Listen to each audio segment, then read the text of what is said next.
বিদ্যুৎ পরিষেবার অন্ধকার অধ্যায় যেন আরো একবার চোখে আঙুল দিয়ে দেখালো সঞ্জিত রিপনের মৃত্যু।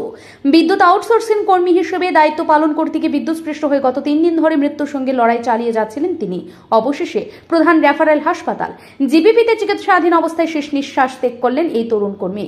সঞ্জিত রিপনের মৃত্যু শুধু তার পরিবারকে শোকস্তব্ধ করেনি, বরং সহকর্মীদের ক্ষোভে ফেটে পড়তে বাধ্য করেছে। সহকর্মীরা সাংবাদিকদের জানিয়েছেন, আমরা প্রতিদিন শহরে বিদ্যুৎ সমস্যা সমাধান করি। মানুষের ঘরে ঘণ্টাখানেক বিদ্যুৎ না থাকলে অসংখ্য অভিযোগ আসে, অথচ আমরা যারা নিজের জীবন বাজি রেখে সেই সমস্যা সমাধান করি, আমাদের মজুরি সময় মতো মেলে না, সঠিক বেতনও দেওয়া হয় না। আজ যে সহকর্মী আমাদের ছেড়ে চলে গেল, সে এখনো তার 5 মাসের কাজের মাইনে পাননি। একটা টাকা পাইয়া যেত, কিন্তু ওই জায়গাটা কিচ্ছুই পাইছে না। আজকে হ্যাঁ অ্যাক্সিডেন্ট হয়েছে, দ্বিতীয় দিন যে আরেকজন হইতো না, আমি হইতাম না বা অন্যরা হইতো না, তার কি বিশ্বাস? আজকে ডিপার্টমেন্ট পুরাটা চলতেছে আউটসোর্সিং স্টাফ দিয়েছিরা, কেন আজকে ডিপার্টমেন্ট আমরা দাম দিতে আসে না? আমরা আজকে এই যে কষ্ট করেছিলাম লাইন উঠাইতে আসি, এই লাইন উঠাইছিরা প্রত্যেকটা মানুষের সেবা করতে আসি, ওই জিনিসটা কেন ডিপার্টমেন্ট দেখতে আসে না? আমরা কি আউটসোর্সিং হয়েছিল, আমরা কি কোনো ভুল করছি? তাদের অভিযোগ আরো তীব্র হয়েছে নিরাপত্তা সামগ্রী নিয়ে।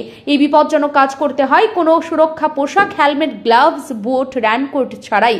একজন সহকর্মী আক্ষেপ করে বলেন, বিদ্যুৎ নিগম অতিরিক্ত বিল চার্জ আদায় করতে জানে, কিন্তু যারা দিনের আলোয় ঝুঁকি নিয়ে বিদ্যুৎ মেরামতের কাজ করেন তাদের দুঃখ যন্ত্রণা কেউ দেখতে চায় না। ইন্স্যুরেন্স নেই, ইএসআই সুবিধা নেই, জীবনের কোনো নিরাপত্তা নেই। আমরা যেন বাঁচার জন্য লড়াই নয়, মৃত্যুর জন্য কাজ করি। এই পরিস্থিতিতে সহকর্মীরা দপ্তরের কাছে দাবি তুলেছেন, বিদ্যুৎ আউটসোর্সিং কর্মীদের জীবন সুরক্ষা নিশ্চিত করতে হবে, বাধ্যতামূলকভাবে সুরক্ষা সামগ্রী প্রদান করতে হবে, প্রতিটি কর্মীর জন্য লাইফ ইন্স্যুরেন্স চালু করতে হবে, সময় মতো মজুরি প্রদানের নিশ্চয়তা দিতে হবে। সঞ্জিত রিপনের মৃত্যু আবারও স্পষ্ট করে দিল, বিদ্যুতের আলোতে শহরে ঝলমল করলেও সে আলো পৌঁছে দিতে গিয়ে অন্ধকারে হারিয়ে যাচ্ছেন অসংখ্য শ্রমিক। আজ প্রশ্ন উঠছে, সরকার, দপ্তর, ঠিকাদার সবাই কি ধৃতরাষ্ট্রের ভূমিকায় দাঁড়িয়ে রয়েছেন? কর্মীরা কি কেবলই লাভের হিসাবে যন্ত্র হয়ে থাকবেন, নাকি তাদের জীবনকেও গুরুত্ব দেওয়া হবে?